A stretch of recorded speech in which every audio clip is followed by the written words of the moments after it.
Good morning বন্ধুরা, তোমার সকলে স্বাগত আরতি ডেলি ব্লগে। এসে গেছে নতুন ব্লগ নিয়ে। তো চলো, আজ হচ্ছে বৃহস্পতিবার আর সকাল সকাল স্নান হয়ে গেছে, এখন বাজে 6:30। তো স্নান করে নিচ্ছে দিদি, ওরা সবাই স্নান করে নিয়েছে। আমরা একটা জায়গায় যাব, তো কোথায় যাচ্ছে সেটা রাস্তা যেতে যেতে কথা হবে।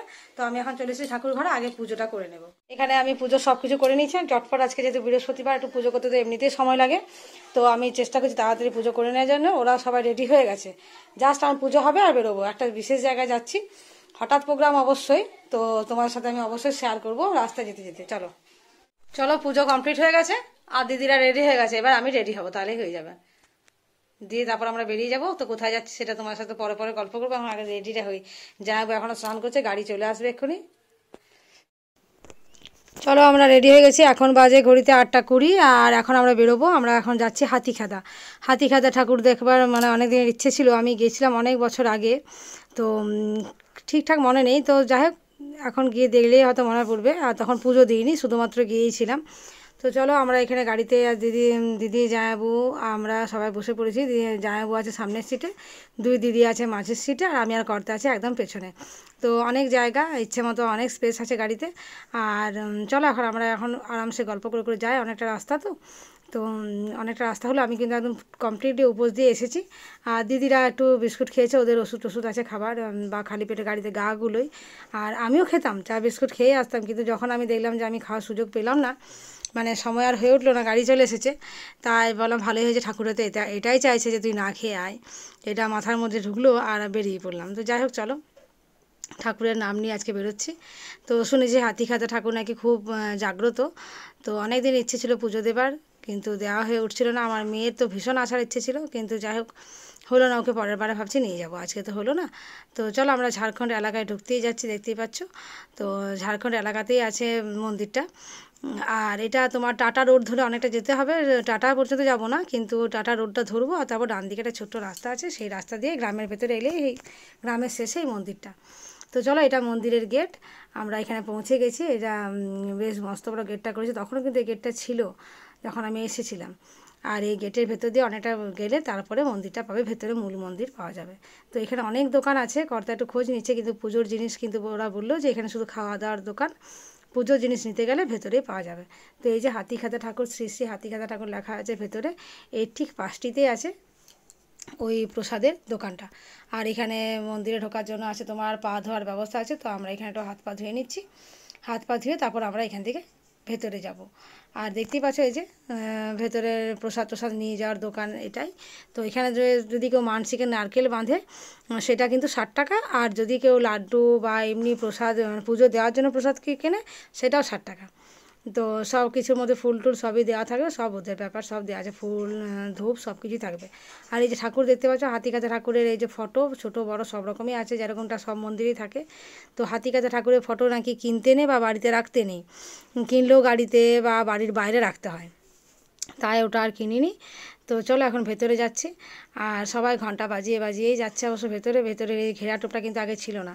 আর আমি ঘন্টাটা ধরেও বাজাবো কি বাজাবো না ভেবে পাচ্ছিলাম না, মানে আমি একটু শুনেছিলাম যে মন্দিরে ঢোকার সময় বাজাতে হয় বা বেরোবার সময় বাজাতে হয়, তো আমি এখন ভুলে গেছি কোনটা করতে হবে, বা ভেতরে যাবার সময় বাজাবো কি বাইরে বেরোবার সময় বাজাবো। দিয়ে সেই করে আমি আর বাজালাম না, বলি ভুলভাল করার থেকে সেটা না করাই ভালো। তো দেখতেই পাচ্ছ, আমি কিন্তু এখন ক্যামেরা যতটা সম্ভব ক্যাপচার করার চেষ্টা করছি, কিন্তু ফোনের স্ক্রিনে আমি কিচ্ছু দেখতে পাচ্ছি না, একদম অন্ধকার, এত ভীষণ রোদ উঠেছে। কিন্তু যেটুকু যা করছি আমি আন্দাজেই করছি, তোমরা যদি একটু ভুল ত্রুটি হয়ে থাকে একটু ম্যানেজ করে দেখে নিও। তো দেখতেই পাচ্ছ চারিদিকে কত সবাই মানত করেছে, তারই সব নারকেল বাঁধা। এখানে একদম পুরো গিজগিজ করছে। আমরা জিজ্ঞেস করলাম এত নারকেল, তো মানে তো প্রচুর লোক তো আসে, সেটা বোঝা যাচ্ছে। তো যাই হোক, সেই নারকেলগুলো নাকি ওরা অনেক দিন পর পর জলে ভাসিয়ে দেয়। তো যাই হোক, এখানে আর অনেকে যারা আসে যে তোমার নারকেল মানত পূরণ হয়েছে, নারকেল খুলে নিয়ে যাবো, এরকম অনেকে খুলেও নিয়ে যায়। তারপর সেটা কী করে সেটা আমার জানা নেই। তো যাই হোক, তোমাদেরকে আমি এক ঝলক ভেতরের মূর্তিটা ঠাকুরের দেখালাম। ওখানে কিন্তু ফোন অ্যালাউ ছিল না, ওনারা বারণ করার আগে আমি চালু তো আমি করে করে ঢুকছিলাম, তাই ওনারা কিছু বোঝার ওঠার আগে আমার চট করে একটু ক্যাপচার করা হয়ে গেছে। তো যাই হোক, চলো, এখানে আমরা প্রত্যেকে নারকেল বেঁধে নিচ্ছি। তো কর্তাকে দিয়েছি আমি এখানে আমার ফোনটা ধরার দায়িত্ব, যেহেতু ছেলে আসেনি, ছেলে এলে এই কাজটা ছেলেই করে দিত। তো যাই হোক, বড়দির ব্যাগটা আমি এখন কাঁধে নিয়েছি। এখন আমি বাঁধছি আর কর্তাকে দিয়েছি একটু, ও বোঝে আমি তো কিছু দেখতে পাচ্ছি না, এত তোমার স্কিনটা মানে রোদ পড়ছে, কিছু বোঝা যাচ্ছে না। মানে কিছু বোঝার দরকার নেই, তুমি শুধু সোজা আমার দিকে ধরে থাকো। তো যাই হোক চলো, এবার আমার পালা। কর্তা বাঁধবে, দিদি যায় এরা সব বাঁধাবাঁধি করছে, প্রণাম করছে। তো আমিও ভাবছি যে একটুখানি ক্যামেরাটা ওদের দিকে তাক করি। তো সেই সেম অবস্থা আমারও হয়েছে। এখানে এবার কর্তা বাঁধছে। তো যাই হোক আমিও একটু আন্দাজেই করছি। তো কীরকম লাগলো আজকের এই মন্দিরের ভিডিওটা, সেটা কিন্তু আমাকে কমেন্ট করবো অবশ্যই। আর তোমরা কারা কারা হাতিখাদা গেছো বা আমার মতো যে যাবো করেও যেতে পারো নি এতদিন, আমাকে কিন্তু সেটাও কমেন্ট করে জানাবে।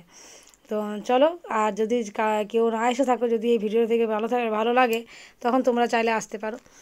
তো চলো, দেখতে পাচ্ছ নারকেল বাঁধার হেরিক দেখেছো কত নারকেল ছিল। তো যাই হোক চলো, ওখান থেকে বেরিয়ে পড়েছি। আর প্রচুর খিদে পেয়েছে, বললাম না খেয়ে যায়নি। তো এখানে টিফিন খাবার, ভাত খাবার প্রচুর হোটেল আছে, প্রচুর, তুমি ইচ্ছে মতো যেটাই খুশি ঢুকে খেতে পারো। তো আমরা এখানে একটু মুড়ি আর কী বলে ওটাকে চপ নিয়েছিলাম, আর মুড়ি চপ ঘুগনি খেয়েছি, চা খেয়েছি। এবার আমরা বাড়ি ফিরবো।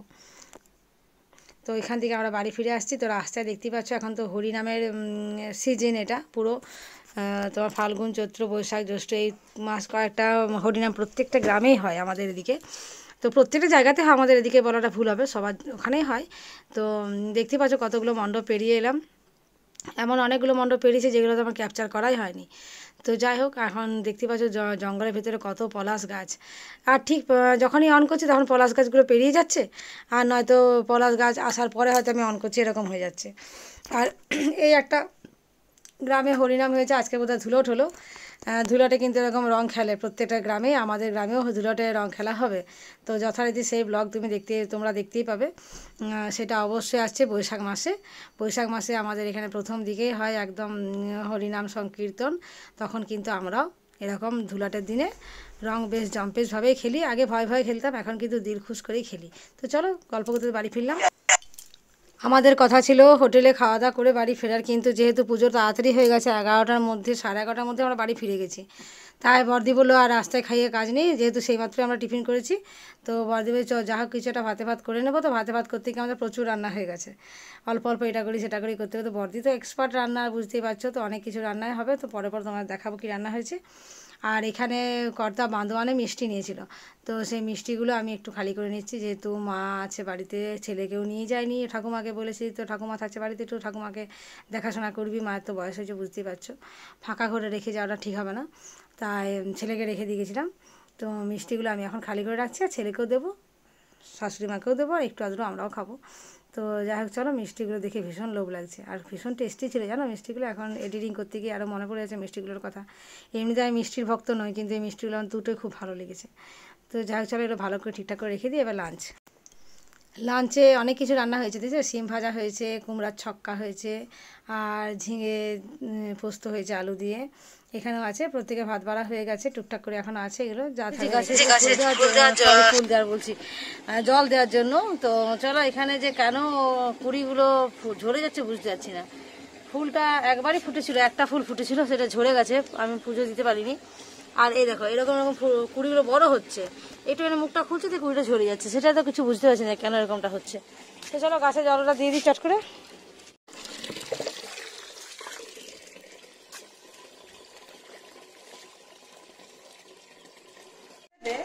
ভুজিয়া রেডি হচ্ছে,